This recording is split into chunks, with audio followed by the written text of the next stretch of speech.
The upcoming AMD Radeon RX 7600 XT graphics card will use Navi 33 GPU based on RDNA 3 microarchitecture. In this video, I will tell you everything we know so far about it, including specs, performance, release date, and price.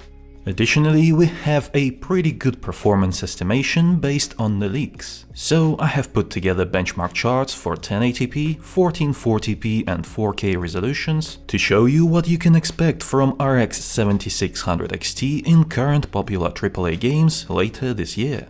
Before that, buy your Windows 10 or 11 key for less from cdkeyoffer.com at the link in the description below.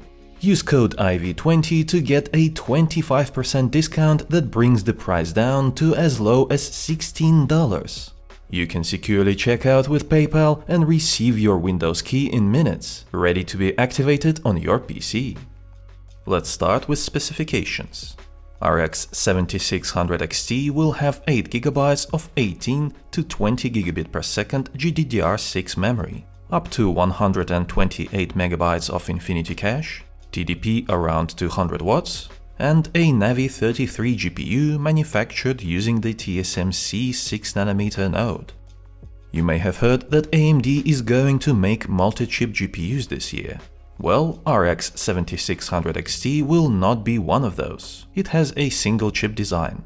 The multi-chip technology is reserved for high-end graphics cards such as RX 7900 XT, which I will cover in an upcoming video. Subscribe to get notified about it. RX 7600 XT MSRP will be between $400 and $500, which is an increase over the current generation RX 6600 XT at $379. But you will understand why that is still a good deal when we get to its performance later in this video. As for the release date, there is still a lot of uncertainty. Usually AMD and Nvidia release high-end products first, followed by mid-range RX 7600 XT equivalents a few months later. However, this year may be different because Intel is preparing to launch its Arc desktop graphics cards, aiming to grab a chunk of mid-range GPU market in Q3 2022. So there is a big chance that AMD will want to counter that move by releasing RX 7600 XT early.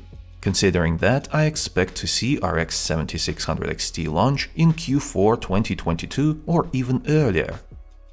Now let's talk about gaming performance. RX 7600 XT is going to be a mid-range graphics card that brings RX 6900 XT-like performance to the mainstream for under $500.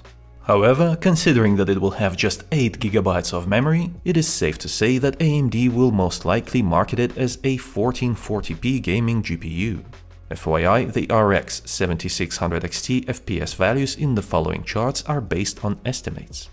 Assassin's Creed Valhalla favors AMD graphics cards, but it is still incredible to see that 7600 XT may be as much as 17% more powerful than RTX 3080 in this AAA game at 1440p.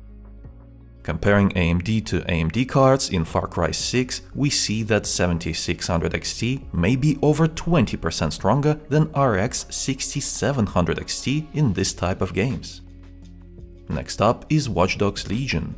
Looking at the results in this Nvidia-sponsored title, it is becoming clear that 7600 XT will be a much better value than RTX 3070 is right now, even if you manage to buy a 3070 for its original $499 MSRP. Cyberpunk 2077 is notoriously difficult to run, but no worries. 7600 XT should manage to pump out about 88 FPS at 1440p, once again beating RTX 3080. All currently released games will run extremely well on a 7600 XT at 1080p resolution. However, who knows what the GPU requirements will look like with truly next-gen games that are coming in 2023 and beyond. I think it will still be good for 60+ FPS using ultra-quality settings with ray tracing enabled. In Assassin's Creed Valhalla, you can expect to see around 130 FPS at 1080p on ultra-high quality. In Far Cry 6, it should be firmly above 6700 XT by about 10 FPS for a total of 116 FPS. Watch Dogs Legion is a difficult game to run on ultra settings even at 1080p, but with RX 7600 XT pumping out around 122 FPS average, you may even consider it a good time to play this game on a high refresh rate monitor. Cyberpunk 2077 on high preset will be good for around 135 FPS on average. 7600 XT will be a good reason to crank some of those settings up to psycho. The RTX 3000 series NVIDIA graphics cards perform much better at 4K resolution. Still, on average, RX 7600 XT should be close to RTX 3080 performance. FYI, the upcoming RTX 4060 will also challenge RTX 3080, but that is a topic for the next video. In Assassin's Creed Valhalla, RTX 3080 cannot catch a break even at 4K, losing to 7600 XT by about 5 FPS. Similar story in Far Cry 6, where RX 7600 XT may offer up to 78 FPS at 4K resolution. In Watch Dogs Legion at 55 FPS, 7600 XT is significantly better than RX 6700 XT, with up to 50% difference. Not bad, considering that 6700 XT MSRP is $479. 7600 XT should provide a flagship-like performance at 40 FPS on average in Cyberpunk 2077 at 4K on high-quality preset, where 6700 XT was falling behind, offering just 27 FPS average. In conclusion, I think that RX 7600 XT will be a game-changer for the mid-range sector, bringing good value to those of us who want to game at 1440p. Definitely do not expect it to allow you to enter the 4K gaming on a budget, because upcoming games will be much more demanding. Game developers are raising the bar once again. Just look at the latest Unreal 5 engine demos and you will understand what I mean. Photorealistic open-world games may be coming sooner than you think. But what do you think about it? I'll be waiting for you in the comments below to have a chat about it. It was I, Vadim. Until next time.